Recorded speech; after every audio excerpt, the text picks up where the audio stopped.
Wakefield have lost a coach. The Chester out people, I don't know what they're going to do now, because he's gone. 5 years in charge, some ups, some downs. Were you surprised? Probably not after what he said on Sunday, because we know that he's honest and he's open, sometimes to his own detriment. But I think when he came out and criticised the forwards, when he said we need some more money spending, he mentioned that there were 4 signings. He talked about a lack of quality. I think then you're probably at a point where even the management of the club starts saying, I wish I hadn't announced that we'd made 4 signings. We may or may not have done, but we're not in a position to say that. You're criticising the amount of money that's been spent. Actually, we're breaking our backs to spend the amount of money that we are spending. And I think, again, the squad itself probably should be doing better in a league table than it is. And it's a results-driven business. He just hasn't seemed particularly happy this year. He's got a couple of players that he wanted. He's building some for next year that he knows are coming in, and 1 or 2 that are either leaving of choice or because they've got a better offer elsewhere. But it just seemed he'd almost got to the end of his own tether on Sunday evening, and I wasn't at the game. I only listened to it. Summarise on the radio seemed to know what she was talking about. I could be painting a picture, she was. But it just seemed to me, again, that giving away an 18-point lead in the fashion that they did, and what he said in the aftermath of that, he probably felt that he couldn't do any more. I'm pleased for Willie Poching, which is not to say I'm pleased that Chris Chester has left, because I think, as everybody has said who's dealt with him, he is a pleasure to deal with. I think Michael Carter's gone out of his way to say that he has left a legacy, and you always hope when somebody leaves that it's in a better place than it was when you arrived, and I think it probably is. But I've a lot of time for Willie Poching as a person more than anything else. I know you can speak about him as a legend of Wakefield and how he will be given a bit of a honeymoon period, because people genuinely desperately want him to succeed, because there is a lot of love for him at the club. But I just think he's a pretty wonderful human being who's been through a fair bit himself, health-wise, and he's now got a chance. And I really, really hope that it works out for him. I have a feeling if it I don't know if it's been announced yet. Haven't been on social media for the last hour or so. It's good for my mental health. That Andy Last is probably going to end up at Castleford with Lee Radford. So that gives Willie the chance to even have his own team under him if he goes well. So yeah, I can understand why it happened. There is still going to be relegation this year, which again I think was unexpected at the beginning of this week, but because the people that run the game at particularly at Super League level can't decide if they want tea or coffee at a meeting.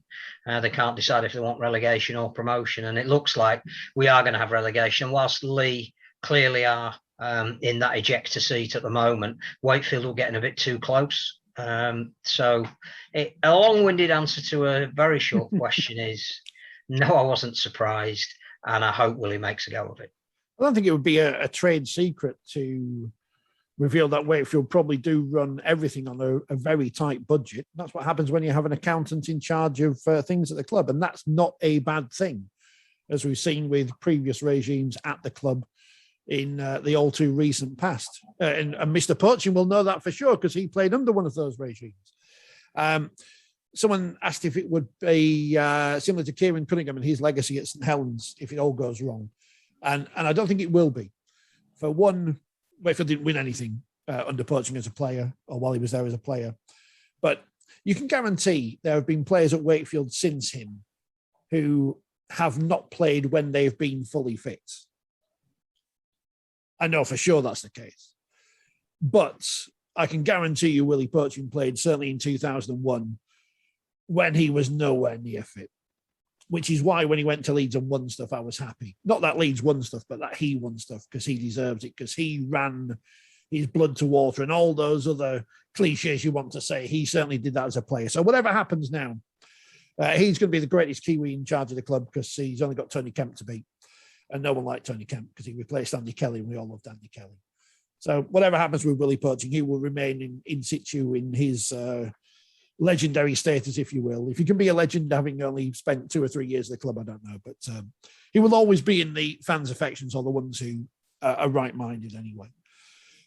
I said plenty of times when people said and asked us, would you get rid of Chris Chester at this point and that point and this point? He's got plenty of credit in the bank from those 2 seasons where Wakefield just missed out on the playoffs. And, I still question the signing of Scott Griggs anyway, because I think Max Jowett should have been given a longer chance in that position. But that's by the by. The problem is, as you say, it's result-based business. And in the last couple of years, the results have not been there. And people can drag up that record, which is appalling. Yes, there's been injuries. Yes, there's been COVID. Yes, the club have got integrity and play games, which other clubs may not do. But it doesn't matter. A loss is still a loss. There's no asterisk in the box saying 3 players had COVID, but, didn't play. It's irrelevant. I think he's never been shy in coming out and blaming players when he thinks they're to blame. I think, would the club regret some of their large chunk of salary cap being spent on certain players in the forwards who have always been luxury players when they play? Probably. I'd love to see what a certain coach who may or may not be interested in a job would do with a certain player in the forwards at Wakefield. I don't want to name him just in case he watches this and then has a go at us like he did at Scowen. It's sad, isn't it? Whenever anyone loses their job, it's sad. Whenever anyone who's a good guy who loses their job, it's sad. Yeah, and he is. As opposed to some people who lost their jobs in rugby league recently, it's not sad yet. But you read into that exactly what you should have done. But it's a sad reality of coaching, isn't it? You're only going to leave one way, and majority leave in this way. So we'll see what happens next. And obviously, the worry is for Chris Chester and anyone in that position is that where do you go back into the game? It's where are the job opportunities? There aren't that many of them. I mean, it might be even less if they get their way. Well, I was going to say there's going to be less because something has to happen with the amount of money coming into the sport. The distributions are going to be lessened, which inevitably means fewer teams and fewer opportunities. So, yeah, the concern would be even as an assistant coach, where is he going to get back in again? I should do that thing that all the websites have done now, which is bringing you a big list of people who could be the next coach of Wakefield Trinity, which is pretty much everyone who's not in work. I mean, the name linked with the job today by, I think it was Ross Eppenstall wrote the article, Brian McDermott. He's Small's very own, yeah. Yeah. No, I sort of get that, but what I would hope, again, is that, as we said at the beginning, Willie gets the opportunity to make a success of it, and the job is his. And I just think I haven't met too many people in the game that have got more dignity than Willie, both as a player and off the field. I do know that when he was assistant coach under Brian McLennan at Leeds, alongside Francis Cummins, he was extremely highly thought of. I think it's possible that should Willie make a success of it, which I hope he will, and that he can pick his own staff, that there's an opportunity for Francis to get back in the game at Wakefield. I know they work very well together, still very, very friendly with each other, swap ideas a lot.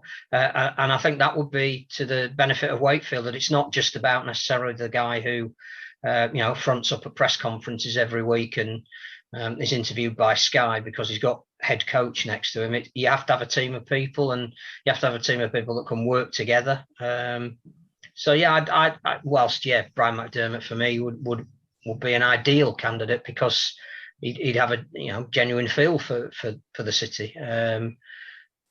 I think this is Willie's time. It's going to be interesting. There's stranger things you remember. I think it was when Hull KR beat Wigan on their road to Wembley. Chris Chester specifically mentioned Willie Poching in terms of their game plan for that victory. Or it might be in the semi-final against Warrington. I can't remember. He was one of them anyway. I I hope he goes well. I'm not a big fan of appointing people just because they played for the club, but he was there already, so it's all right. It will be interesting to see what happens. The problem is, if you look back at last year, there was that story in the Mirror, was it, about the stuff going on within the dressing room. Whoever that mole was, I don't know if they've ever been outed or released. They might still be at the club, so that problem's still there. It's got to be hard on these people. It's got to be hard on the players to get them sorted. Some of them may not deserve to be there anymore. I don't know. I'm getting darker and darker here. It's great, but they've got to move players out. It's almost, I've said this before. The problem with Wakefield in the past has been every season the big churn of players. The problem in the last 3 years is the churn hasn't been there, and a lot of people may have, not a lot of people, some players may have got complacent. I don't know. It's hard to say. We don't want to throw players under buses and things, do we? I think it's more to do with the fact that in a salary capped era, it's very hard. It's as hard to sign players and keep within budget as it is to release players when other clubs haven't got any budget. So, in the old days, if a player hadn't played well, you could put him on the transfer list. Well, that assumes that there are other clubs out there who have got the money to pay for him and bring him into their squad, and that you can't do that anymore. The worry for a club like Wakefield, which is the same for most clubs, is that if we persist with promotion relegation, if we insist on slumming down the leagues as the way ahead, then at some point Wakefield are going to have to make that horrible decision about, do we put every single penny we've got into the team to make sure we don't get relegated, and then do all the development issues around the foundation, around the women's game, around the building up the academy, which is where you really want to get your players from, redevelopment of the ground, clearly, which I know is a sort of a different pot of money if you can get hold of it. But every penny that would be earmarked for all of that solely goes into, can we get enough players so we finish one above a relegation slot? Yeah, and that's the cycle that's got to be broken for a club like Wakefield. So Wakefield have got to recruit a new coach, and Radio Leeds have got to find a new analyst now because Willie Poching will be too busy. Good news for her. Might be two if Franny goes with it. Yeah, I mean, I was when it was 18-0, I was thinking, hey, this is good. This, come on. I was going to send her a message saying you can do all our games from now on, but yeah, it's not the case. Funnily enough, well done, Huddersfield. At 18-0, she was the person that said this isn't over yet. Must have known something.